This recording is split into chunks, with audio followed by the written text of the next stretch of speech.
Yet another BRICS summit, this time in Brazil, but with the leaders of two major member countries staying away. The group has expanded and aims to reform what it calls a Western-led global order. But is it still up to that goal, and what difference has it made on the world stage? This is Inside Story.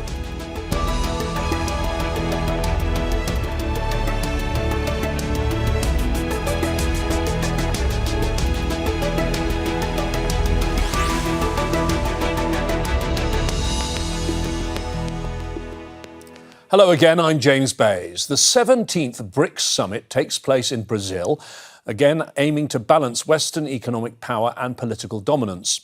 But as the meetings take place, eyes are on the US and President Donald Trump's trade tariffs, perhaps showing America still holds the cards. While the host nation Brazil condemns Israel's aggression and NATO's increased defence spending, other countries are not so outspoken. And two important faces are not attending: Chinese President Xi Jinping and Russian leader Vladimir Putin. So does BRICS still have a cohesive purpose? Has the grouping made tangible achievements over the years since it launched in 2009? And what can it realistically hope to do in today's world? We'll put these questions to our panel of guests in just a moment. But first, this report from Imogen Kimber. The BRICS nations meet for their 17th summit, with their remit of offering an alternative to Western dominance considered more relevant than ever by many members. But with an expanded group, there are also questions over its cohesion. Of the original members, Brazil, Russia, India, China and South Africa, two key heads of state are absent. The Chinese President Xi Jinping, he sent the Chinese premier in his place, and Russian President Vladimir Putin. He faced possible arrest if he came, under a warrant issued by the International Criminal Court. Top on the agenda is global trade, amid instability from President Donald Trump's use of tariffs to force terms favourable to the United States. Host country Brazil called for fair trade in a world that its President Luiz Inácio da Silva, or Lula, says is becoming more unilateral, although did not directly mention the US. As global protectionism is on the rise, emerging economies should jointly defend the global multilateral trading system and reshape the international financial architecture. The BRICS cooperation mechanism will continue to provide guarantees for a better life for the people. BRICS nations are working on an alternative payment system that's decentralized and uses local currencies instead of the dollar. President Putin spoke to delegates about the platform through a screen. It is necessary to further expand the use of national currencies in mutual settlements. It seems that the creation of an independent settlement and depository system on the BRICS platform will make currency transactions faster, more efficient and safer. President Trump wrote on his Truth social media platform that any country aligned with BRICS will face a 10% increase in trade tariffs, with no exceptions, for being what he called anti-American. President Lula also criticised NATO countries for increasing their defence spending, saying they are creating an arms race. He also condemned Israel's genocide in Gaza and its attacks on Iran, and called for international organisations to be more representative of the entire world, as BRICS has been since it was formed. 17 years on from its launch, many of the original challenges member countries faced remained the same. But significant voices are missing from the table, and differences within an expanded membership are threatening to make it harder to find unity on how to solve them. Imogen Kimber, Jazeera for Inside Story.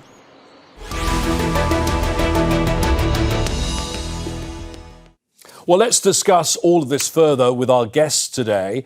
And joining us from Sao Paulo in Brazil, Gustavo Ribeiro is the founder and editor-in-chief of the Brazilian Report. In Moscow, Sergey Markov is director of the Institute of Political Studies in Moscow and a former public spokesman for the Russian President Vladimir Putin.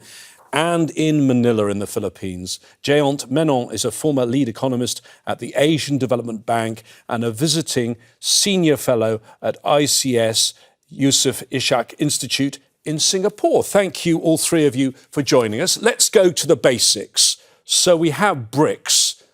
B for Brazil, R for Russia, I for India, C for China, met first in 2009, and then South Africa joined a little later with the S, making the BRICS.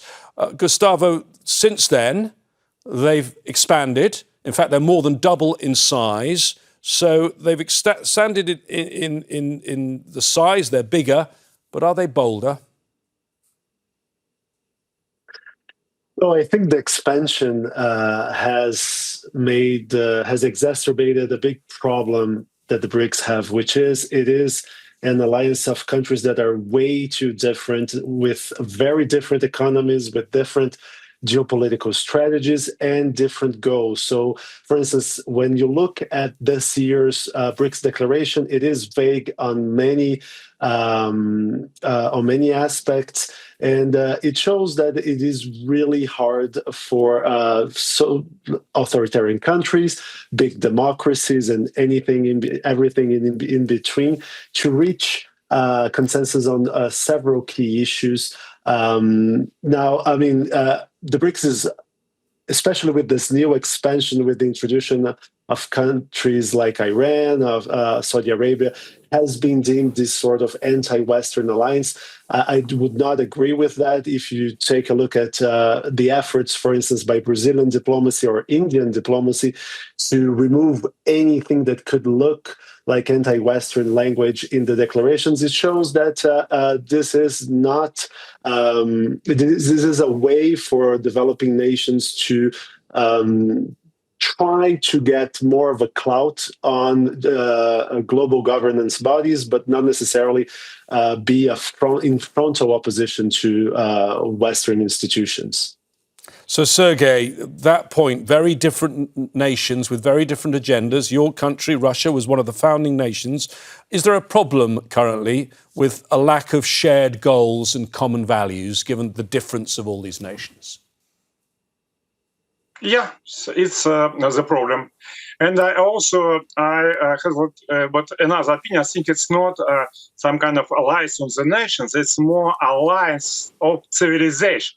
Because we know that modern world has been, in fact, constructed by Western civilization, and Western civilization has domination in the most of the international institutions, which is mostly have been constructed by this Western civilization.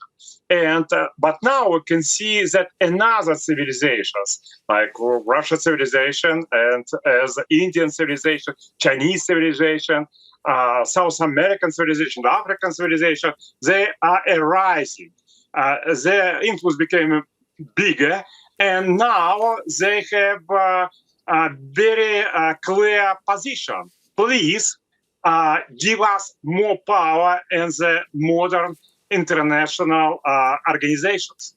It's main goal of this BRICS association.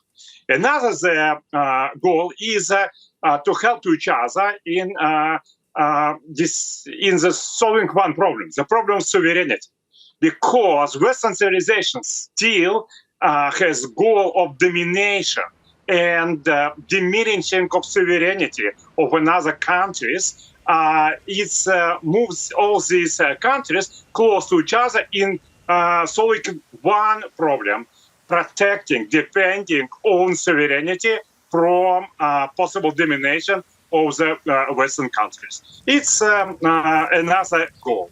And this BRICS organization appears to be very soft. It has no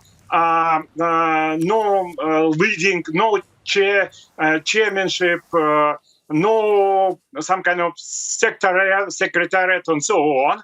It's a more first step of this alliance of civilization. And as such, BRIC is first step to the formation of the new world, the world where all civilizations will be equal, but it will be no domination of one civilization, meaning Western, first of all. So, Sergey, in some ways, I mean, it's very different and it's a rival, but similar to the G7 in the sense that it doesn't have an organisation and its secretariat. It just revolves among the members.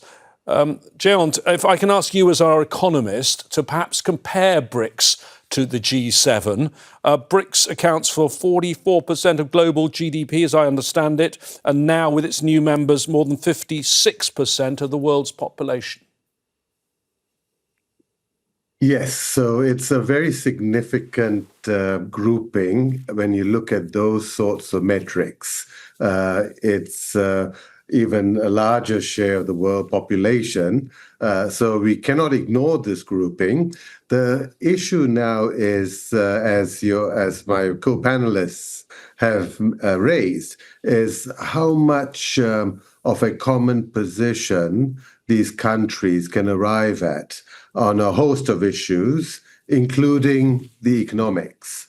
Of course, right now, they've been pulled together by the United States taking a very aggressive unilateralist position with its trade policies, where it has now arbitrarily raised tariffs against foe and friends alike, and has been quite erratic in changing its trade and other economic policies. Today, we've heard that apparently an additional 10% tariff will be imposed on BRICS countries and those that align with the interests of BRICS countries and, going against U.S. interests. I mean, these are sorts of things, I think, that will bring these countries closer together, despite the great diversity in economic structure and in economic positions and geostrategic positions. The U.S. is helping this grouping come more closely knit, and I think they will, from here, despite their difficulties, grow to become a much more unified force in the economic world going forward.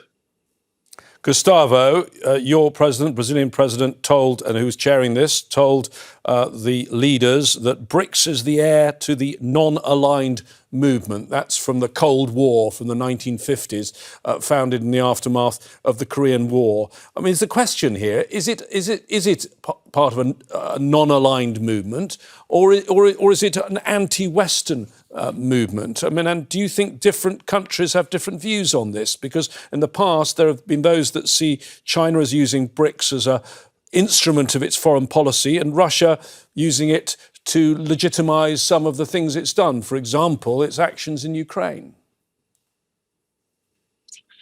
Yes, to that point about Ukraine, for instance, while yesterday's declaration criticized attacks on Russia, it fails to mention that Russia unilaterally started the war with its aggression of Ukraine. But I would say that it's more a matter of non-alignment rather than anti-Western. Because if you take a look at Brazil, for instance, or the Lula administration in Brazil, it is an administration that wants and that has worked for a trade agreement with the European Union. You have New Delhi, which seeks deeper ties with the United States. So these are countries that by no means wish a frontal confrontation with Western powers. What countries, and I can say that more specifically about Brazil, what they want is more of a say in bodies of global governance, what Lula has championed and what Brazil, even with right-wing anti-China presidents like Jair Bolsonaro, who was very skeptical of China and presided over Brazil in 2019 to 2022. Brazil has always sought a bigger role in institutions such as the International Monetary Fund, the United Nations. Lula recently said that the G7 shouldn't exist. It should be replaced by the G20, which would include countries like Brazil, which would include developing nations and be more representative of this new balance, this new emerging powers that should be included in discussions about geopolitics. And it goes in line with Lula's efforts to try to be a peace broker. He did that during his first 2 terms in office in the early 2000s. He's doing it now, trying to place Brazil as a sort of country with less baggage and thus more capable of brokering deals between feuding nations. Sergey, if countries think that meetings are important, their leaders tend to turn up to those meetings. There were lots of absentees at this particular BRICS summit. The most notable one was the president of China and your country's leader, President Putin. He addressed it by video link. Do we think that's only because of the arrest warrants against him by the International Criminal Court? Is that your understanding of why he didn't turn up? No, please don't follow propaganda narratives of the Europe and so on. Russia don't care about possibility to arrest Vladimir Putin. So why, Sergey, why not then defiantly turn up in Rio and be there on the BRICS stage, a stage that he helped to build? I will say, I'm answering. As you mentioned, the leaders of Brazil give full guarantee to Vladimir Putin that he can visit Brazil without Rio de Janeiro. It's a very beautiful city, and when I've been and Vladimir Putin also been, and without any possibility to be arrested. We have another problem.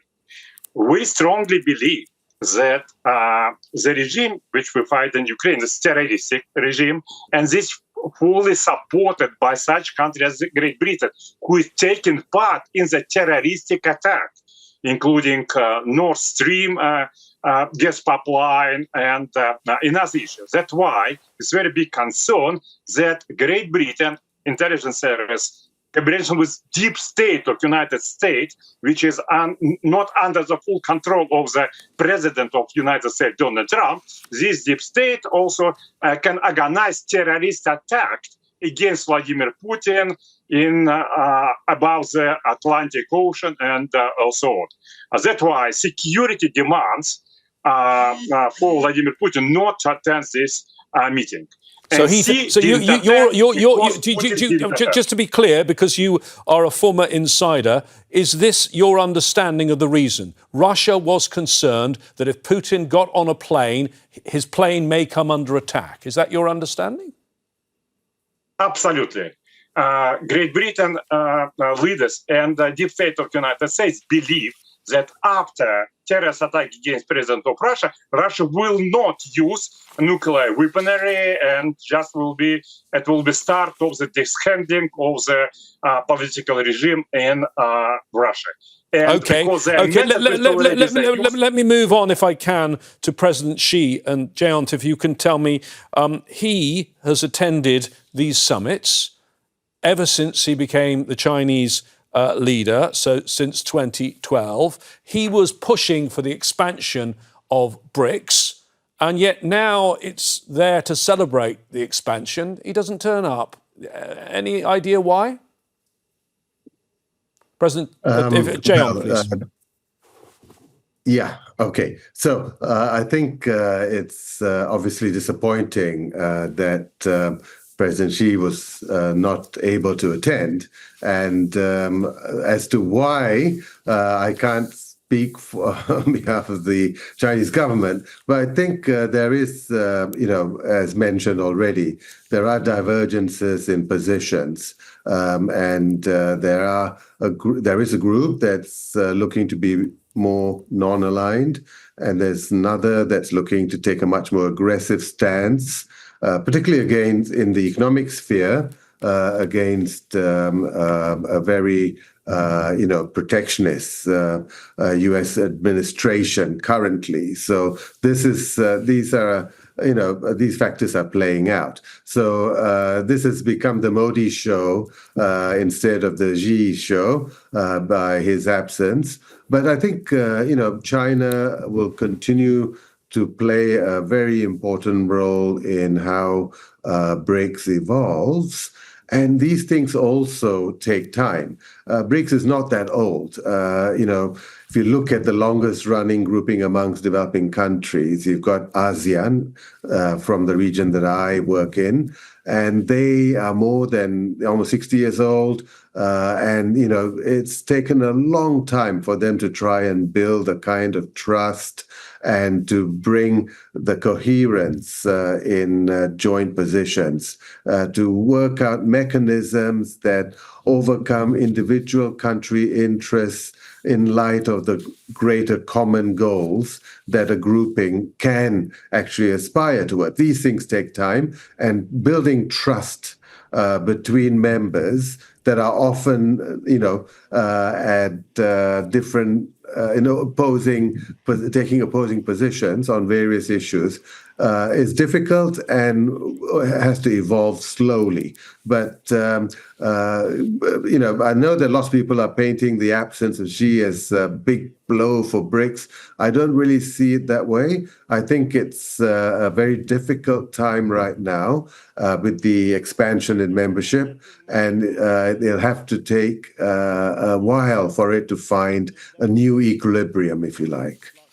Gustavo, of course, the US President Donald Trump was not there. This is supposed to be a counterweight to the West, but he made his presence felt from a long way away, I think.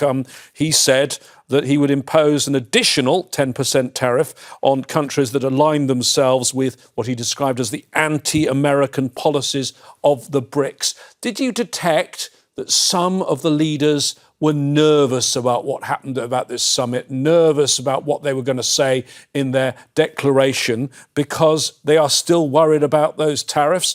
We have Donald Trump, who seems to have now slightly postponed his deadline till the 1st of August. And India, for example, desperate for a trade deal, but very, very worried about those tariffs.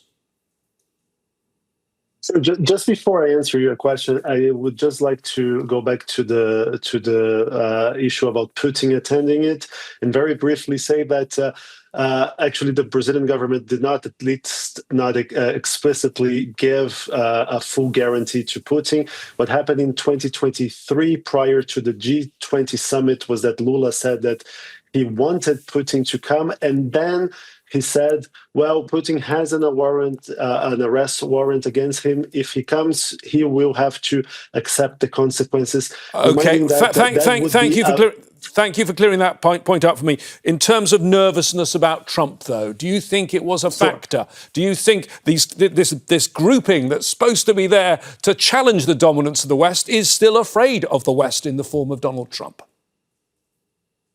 Well, yes, the fact that at no point the U.S. was mentioned in the declaration reflects that willingness not to ruffle any feathers in the U.S. Many of the BRICS countries have in the U.S. either their largest or one of their largest trading partners. And like you said, you have New Delhi really wanting to ink a trade deal with Trump. For instance, in terms of Brazil, the U.S. is the main market for industrialized goods, and anything that comes in terms of extra tariffs could give a death blow to many industries in Brazil. So this is also something that Brazilian democracy was very worried about, trying to look as independent as possible without going to confrontation with Washington. So, Sergey, do you think, what's the view from Moscow, from people you're speaking to, was the final statement of BRICS this year a bit too timid? Were they too frightened of Trump? For example, the language on Iran: we condemn the military strikes against the Islamic Republic of Iran, which constitute a violation of international law and the Charter of the United Nations. And then they stop there. They don't mention the US, they don't mention Israel. In fact, it was first criticism of U.S. strike in the Middle East, which have been issued by BRIC countries. That's why it's attract attention of Donald Trump. And he tried to influence. In fact, in BRICS now, I would say a few, not splits, but few possible divisions. One division about how anti-Western this coalition should be. We can see that, first of all, Russia and also partly China don't afraid to have some anti-Western characteristics for BRICS. And on contrary, India and Brazil, they are more close to the Western countries. They want to keep independent sovereignty and to continue BRICS project, but nevertheless, they don't want to come to confrontation with Western countries. Another division is about possible increasing of membership of BRICS. It's also important because China and Russia partly afraid that new members could be too much under the control of the United States. They can use veto mandate in the future voting. That's why Chinese suggestion, partly Russian suggestion, was to have another kind of membership, country partner. It means like almost full membership, but without right to vote. It means without right to veto. And okay. Trump, thank you, Sergey. If I can, Sergey, thank you. If I could just bring Jayon in at the end quickly, Jayon. What do you think is the biggest challenge for BRICS going forward? Oh my gosh, that's a very difficult question. I think from an economic perspective, they have to try and find common positions in taking on a very volatile global trading environment. We had a system that worked extremely well for a very long time, one that was developed by the US, actually, in the post-Bretton Woods era. And multilateralism has served the US extremely well, but also the smaller countries, many of whom now are looking to join BRICS. Now, they can no longer rely on that system. Multilateralism is passé, and so many are looking for new clubs to join so that they can increase their voice. And BRICS is one such club.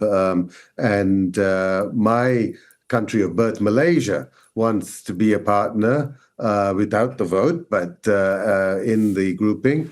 And Indonesia is also part of it. So you can see this very disparate range of countries looking for this club that can represent their interests. Okay, thank you very much, Jayon. Thank you very much to all of our guests today, Gustavo, Ribeiro, Sergey Markov, and Jayon Menon. We produce Inside Story every day of the year, and you can find this and all of our programmes available on demand on our website, aljazeera.com.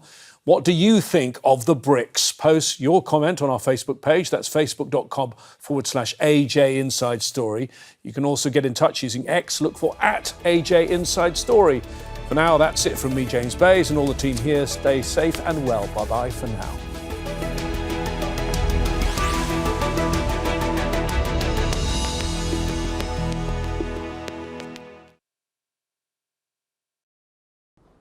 Make sure to subscribe to our channel to get the latest news from Al Jazeera.